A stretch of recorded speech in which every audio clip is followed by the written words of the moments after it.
they want to, if we get a knock on the door, then we'll just say, okay, break it up. But either way, you know, there's always been so many memories. There's so much to Unit 13. And yet, despite that, I can fit it all in one book. I'm just saying. So, and you saw what the new books look like. That's fucking thick. THICC.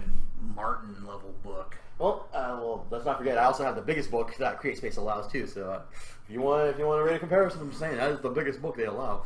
But No, it'd be like that size, but George R.R. Martin. Oh, fucking door stoppers. But as far as Darius Dogma, the Dogma family, I think we've actually covered everything we need to. I literally have everything I need to roll with this character. Literally roll. Shit. I mean, we got hypothesis for future development. True. We've got introduction ideas. Oh no! I already know this is introduction. Well, once again, he's literally gonna survive. Like his intro will start at the end of the world, and then it goes into where he crosses over into Neo LA, and he's gonna cross over into confusion and chaos. Namely, "Aye, you sons of bitches, get off my lawn, nigga. We on you called us over. You know, you said bring you some water. I didn't know such thing. Get on, fucker." That's fucking Mongo. That's every character. And they're all like, you know, so they're just arguing, and literally, I think Dash would be the one to pick him up and like throw him through a window or some shit. So Darius's literal introduction to Neo LA is to get thrown through the window by the strongest beings in fucking Neo Los Angeles.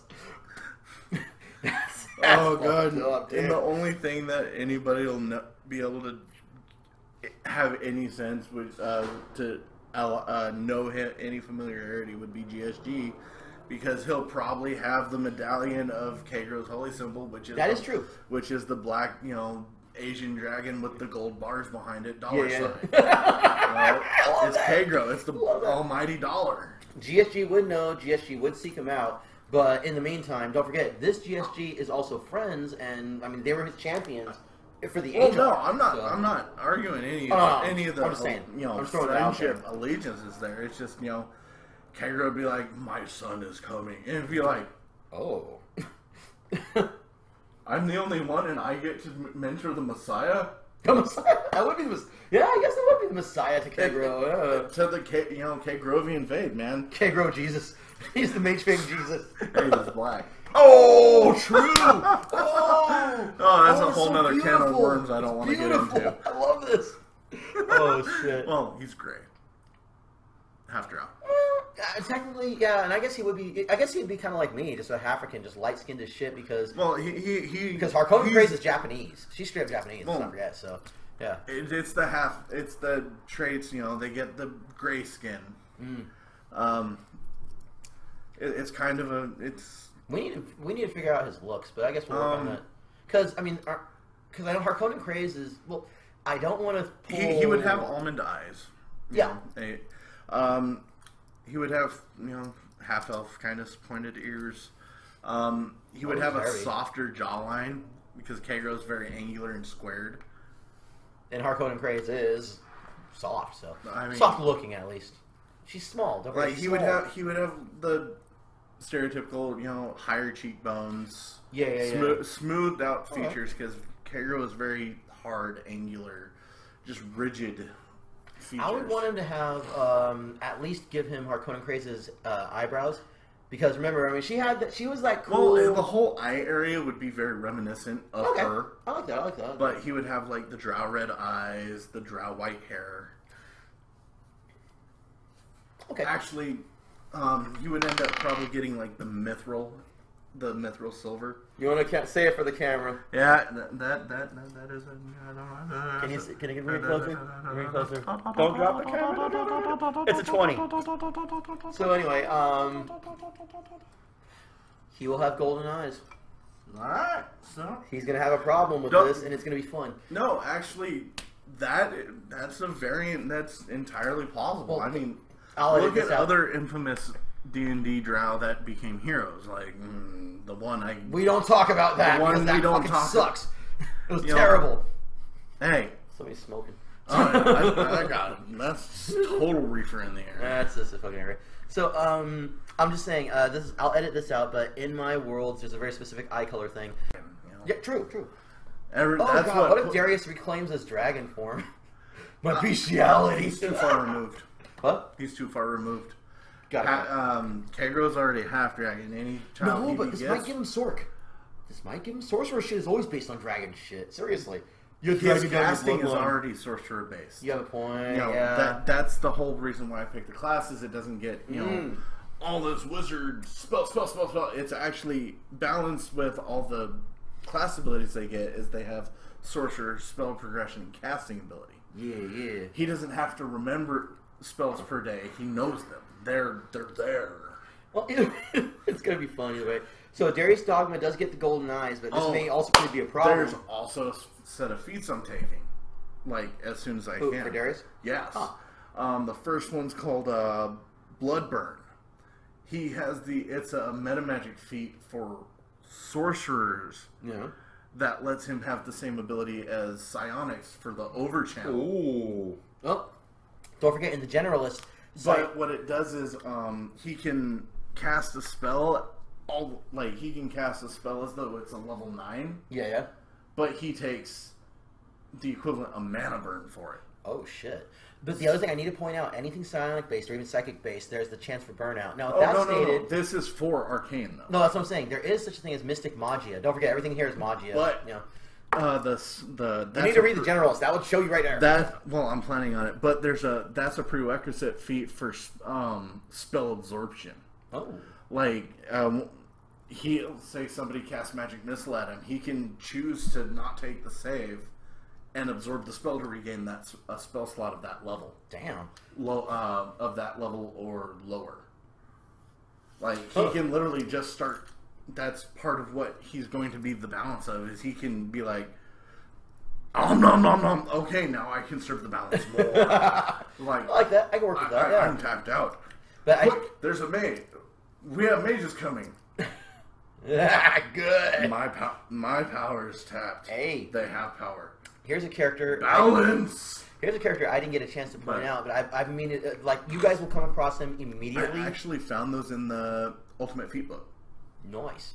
Now, you guys are going to come across this character early on. Part of remember you had a year time skip between the first half and the second half. That's when Karma attacks and the military police are disbanded, and the military is disbanded, but the riot police, Karma's riot squads, take over instead with all sorts of improved shit. I don't know how Leto will feel about that. Oh, you're going to hate it. And who cares about how you feel about it? The overpowered primeval of Conquest is here to kick everybody's ass. And besides, don't forget, Rebel Resist exists too. Remember, it's not even the fact of Rebel Resist. It's the fact of that's not awesome. Exactly. Remember, Odin blew up in an act of terrorism. This time skip's going to happen, and she's going to come back. It already happened, remember? Well, no. Oh, this time skip. When we come back after the time skips, she's going to have the Dabu twins off with the grandmothers going, because she's going to commission Big Mama and Ishio to protect those children. They are the next level of the bloodline and Tordek. We'll talk about it at the time. Because don't forget, it's only a 1 year time skip, so you could have enough time for the kids and shit at the time. Yeah. It takes 9 months. Because I was thinking about this recently. Because remember, Dabu had his side story where it was with the Takers, and that was like a very strong vengeance quest for him. So I don't know. We'll work it out when we get there. And honestly, for all intents and purposes, she could have made the deal she made with Kagro, which we never determined, was to incubate the children. Would be an interesting dude. He's got the chamber. He has the means to propagate this. That is true. That is true. And she would not want to be weighed down with baby making. Baby, take my babies. What the fuck was I about to talk about? I'm sorry. It's Alita. She's the time skip. She's not one of those bitches who wants to be put at a disadvantage. She has fighting to get to. She has fighting to do. She's got awesome revolution to lead. Perpetuate. Yeah, but the other thing to consider is one of my favorite things was during the time skip, Odin blew up the whatever that was called. I think it was HNK Hammersmith. Yeah, it was the HNK Hammersmith. The HNK Corporation. He blew it up so it fell. Literally, that was his first act as a terrorist rebel. Death to America! Remember Yoshida? And a fucking Cadillac. And fucking... Well, Odin does that shit. God, that was Matsu's arch nemesis. Topples the building so that... But then he toppled the building so it fell onto those the Magic Guild, and every morning so now it's the INK building. No, the ICA building. HNK. Wow, ICA. We're just putting the cross part of the H into it. It's on top of your. But the problem is the Magic Guild couldn't do anything about it because he bought the airspace above the Magic Guild. So every morning, that was part of the order. Was that every morning, since he had to take off and become a terrorist, a rebel, literally a guerrilla fighter. For those of you going, terrorism's bad. Freedom fighter. There's a little difference between a freedom fighter and a terrorist. Shut up. So anyway. Op-ed, we'll go into the summertime. I'm just saying. I'm not arguing. You ever seen the movie, the miniseries V? Americans were the guerrillas at one point in time, so fuck you. So Point. I point. I point. Shit, that's how we won the independent war. The war for independence. So we fucking changed the tactics. We had them. It was guerrilla warfare. That's how we shoot until you see the white of their eyes. But I'm just saying. So he goes off to do his freedom fighting, but he left Miss Lay with a set of orders, and that was every morning she had to walk all the way across the building to the top of the Magic Guild, look down on them, and drink her coffee because inside of the building the gravity is still normal. It's not normal. It's what I mean. It stays the way the building is. Yeah, so even though in real life the building is sideways, it has a fixed internal gravity. That was it, fixed internal gravity, and it's just one of those things where I've always loved that. So I'm just saying though, but Miss Lay was left with those orders in order to do that. So now that I'm retiring the character, whatever, nigga. Do you remember my character? One of my ex-wife is one of the lesser known characters. Yeah, let's not talk about any of this. Once we do the once we do the battle cry, we'll figure out what's going on and go from there. Do you want me to keep that anyway? Yeah, whatever. It's up to you, bro. Judgment call. All right, I might just keep it in. So, suffice it to say, there is a lot in Neo Tokyo, and there was an idea for a sequel to Neo Tokyo. Let's not forget. Remember, in fact, that's right. The UN spacey shit. Mm-hmm. In fact, Herbert was very integral to that. It was the idea between you, Matsu, and Ace's character, TK. Yeah, Hong Kong Fooey. TK, Hong Kong Fooey. I'm sorry. You guys were the ones who created the idea of the mech suit into the mech, which goes into the mech, and that's what begat the giant space robots literally. I'm sorry. In the sequel. So we literally go Xenogears. I love mech suits. Doesn't matter. Because remember, TK had the mech bodysuit that could go into the Herbert. Yeah, the cyber suit. And with that, he got into Herbert once, and it was like proven. That was the synergy of it. Yeah, that you didn't like that. That was a point of that got an Alita ire point from that. But he's your cousin, so it doesn't matter. That's Herbert. Only Herbert saddles that seat. But he saved your life with that shit. Doesn't matter. He wasn't being awesome in it. Get out my neck. With Bayaz. But still, it was the idea of the... It was even like... Bayaz was... the whole time he was like... No, he smelled a dog. Well, no, Bayaz had that... He always sounded like he was dying. But I like Bayaz. I know. I love Bayaz, but, all the cats have their good stuff. No, the one I think you're thinking about was Ninja. Matsu's. The one that was so stupid that it could devour anything. Remember the second riot, rape, rampage of the bear sharktopie?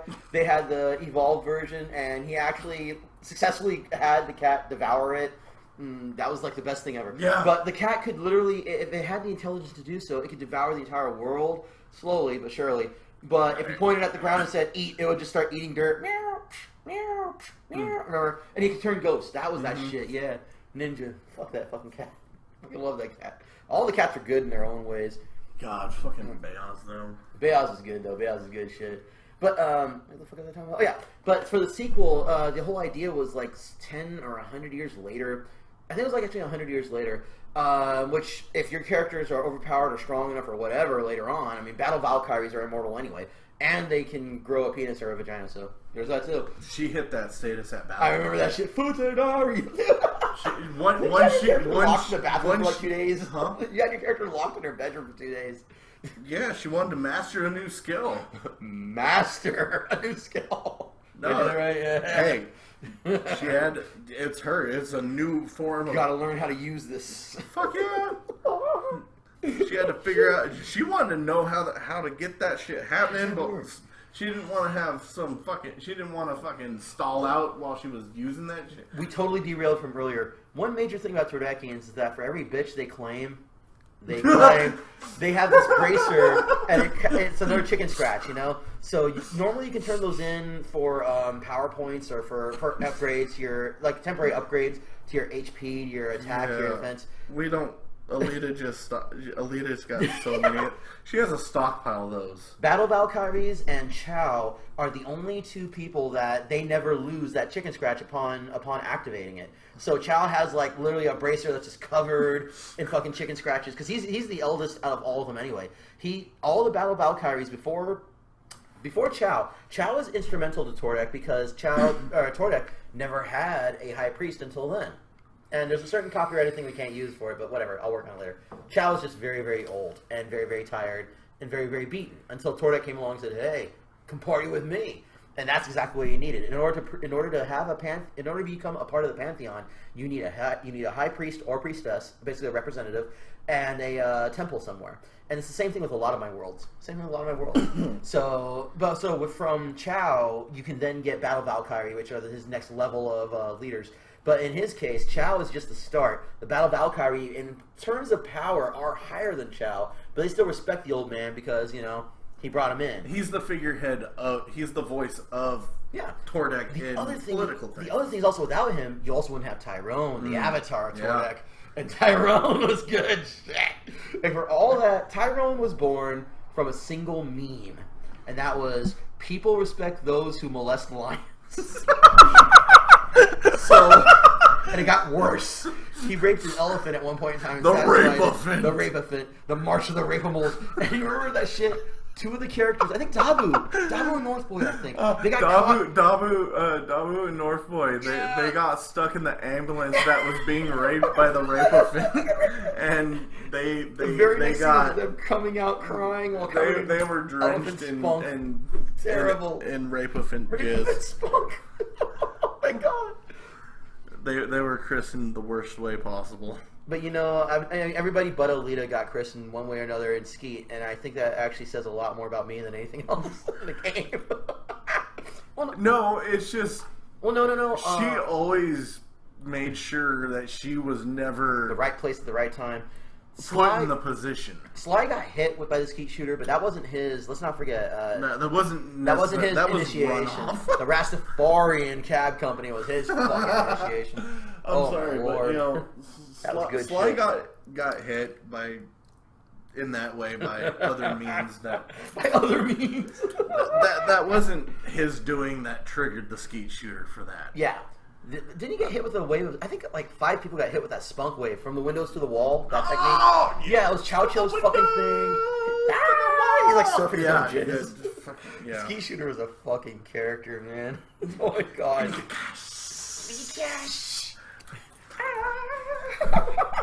Do I have a nice hat? Oh, dude, he got the cash aneurysm from Alita. I'm sorry, I hate. Do you remember? I fucking got TK with that Ace Hong Kong Fooey. I got his ass. It's like, oh my god, 18, 20 years of training. You know, to be the best of the best of the best, sir, with honors. And fucking the very first time he's outside of Deep Six, the very first time he's gonna live his life, cast off from Deep Six and Big Mama. He goes across the ski shooter, and it's like. Oh, turning God, 18 and the very first thing that happens is every chance I got, Alita got, she'd always guilt him into be like, why don't you visit your mother? I visit our mothers. You don't visit our mothers. Why don't you visit our mothers? That's so much good shit. You're not being awesome. You know, it was not here or there, but I always loved the side shit that went down in this. It made Neo Tokyo feel so much more alive. Like, the fucking Hernandez brothers, when they did the thing every Sunday. No, don't forget, Alita did buy the strip club. Well, yeah. Well, no. She also worked there. Remember, Dabu took both of her moms in a lap dance. Both Big Mama and Ichio. Ichio, thank you. Damn. I don't remember that shit. I'm just saying, he took both of them in a lap dance, and I was like, damn, nigga. That was the most feared strip club to go to, but everybody wanted to go. There was the Tenchi, and then there was the Ichigo Club, because I really hated Ichigo from Bleach. Yeah. So there's, and so it was like the Strawberry Club. But I had the Tenchi Club. And the Ichigo Club. You bought both of them. Yeah, the Ichigo Club was for the twinks. Yeah. Well, you had the gay club and you had the straight club, and that was pretty much what it was. But it was like a lot of runoff between, a lot of shared media. They were right next door to each other. I thought they were like well, no, you're right. They were pretty close to one another. No, one was on one side of the, facing one way on the block. The other was on the other, but they had a conjoined door. They had doors that went to either. Because everyone on the down low in fucking Neo Tokyo. But do you remember the jazz club? There was that underground jazz club that actually Sly and V's character went to. Oh yeah. Yeah. And several people went there. It was like a real cool. It was a speakeasy cool. model. Yeah. It was so underground. You had to get through the brick, which is like a living door. It was like a guy who was literally like the bouncer. You had to get through brick bouncer. Yeah, I don't remember the guy's name. It's in the list. I saw it there. But the guy, it was something you had to be cool. And it was so cool, so stupid. You had to be You had to be dressed cool. Like, and if you didn't, they liked you. They hooked you up. They did that to V. Yeah. Dude, yo. No, the Hernandez brothers. Remember, every Sunday they would do their fucking car thing. The parade for West Tokyo. The Cholo parade. The Cholo. It was cars. It was those nice cars. It was a parade of cars. Yeah. It was lowriders and other. It was all sorts of stuff. The Cholo parade. It was nothing derogatory. It's just when you run around. I'm not gonna lie. They had lowrider playing when they did it, so I guess Cholo parade. That's what Alita called it, and they just kind of didn't argue it. They were just like... But there was so much extra shit that was going on. I know. They had a lot of character. The Mall of Starbucks was fun. Every time somebody got lost in the Mall of Starbucks, it was like, oh, fuck me, this is going to be good. So I literally had to roll to get the fuck out of the mall. Like, I was fucked up. I love it when you're like, you guys don't have a mission. What are you doing? Alita's like, I'm going to go dance because I own it. You also, now I remember you went a lot to the military location. That's because that's where you started. That was your starter, was the military people. Yeah. So Millpole. Whenever she didn't have anything to do there, she was... You hung out with that one guy who sounded like R. Lee Emery and shit. You know? R. Lee Emery, yeah. What is this going on? Alita, I see you are back. God! Some shit like that. It was fun. Oh, the gunnery sergeant. Gunnery sergeant, yeah. Gunny? Yeah, what was his name? Gunny! Gunny! Fucking Gunny. Major Alita, what are you doing here? Strangely enough, the Yakuza and how they played out with the ramen shop right next to the Bounty Hunters Guild building was always also fun. It was so weird because there were so many of you that went to that fucking shop. Like, oh, I need lunch. Oh, hey, there's a shop. I was like, how do you even remember this shit? But I just really like those characters. Like, whatever, nigga. Fucking my orange rocked it. Shit.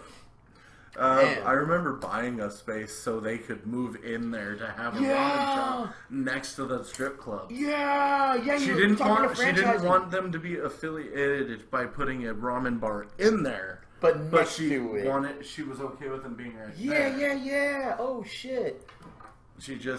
That one actually ended up being an official noodle house. You know what was sad that we never developed further, that never got developed further by the characters, was the pimp shit, the pimp game itself.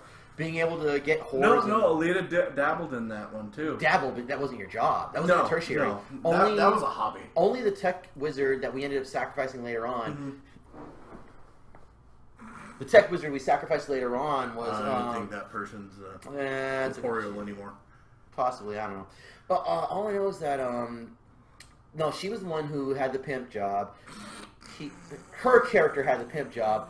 And then didn't fucking maximize it. This is like didn't optimize the usage of it. In normal role playing games, you can only have like 2 rings, and that's in any fucking magic rings. That is. Yeah. The pimp job is the only one that can hit like each finger and the thumb. Then they also had specialized thumb rings that was like super fucking. Oh yeah, powered. they had the hip hop. Exactly, and you could do the whole thumb ring. You could have the hip hop plates. And they were like specific. Only pimps can do that. Pimps had pimp foo. Yeah. Including use anything, which is like, you can get that at level 1, which you're not supposed to be able to do that in normal Dungeons and Dragons. There's no job, there's no way to get level 1 use anything. Yeah, and they had like, what? They had like rogue base attack. Yeah, and even worse, you can get job bonuses from your car. You got job bonuses from your whores. Shit, you had job money. Whatever accessories you had, like baby powder. Baby powder. You remember the pimp slap? The pimp slap was like +5 to hit, for the love of Christ. And if you use baby powder, it like doubled the effects. It doubled everything. It was crazy. It had added 2 dice for stun duration. Yeah, stun duration. Like fucking, she never fucking used that. It was like terrible. Lena never got any of that benefit because she never took the class. Yeah, exactly. But you did dabble in it because you know, harlotry and you owned a strip club, so. She never harloted. That is true. Well, I think she harloted the Tordek once. But I think that was a faith thing. No, that was a faith thing. That was a faith thing, yeah. That was temple prostitution. That is not the same thing as normal harlotry. Proselytization. Prostitution, proselytization. Prostitutionalization. God damn it. Prostitutionalization. Just because you're in a strip club, that don't mean you're a whore. I know. It's the joke. Shut up. We respect both whores and strippers here. I'm just saying. Especially if you're on. She had support single mothers Monday. she had flavors of the.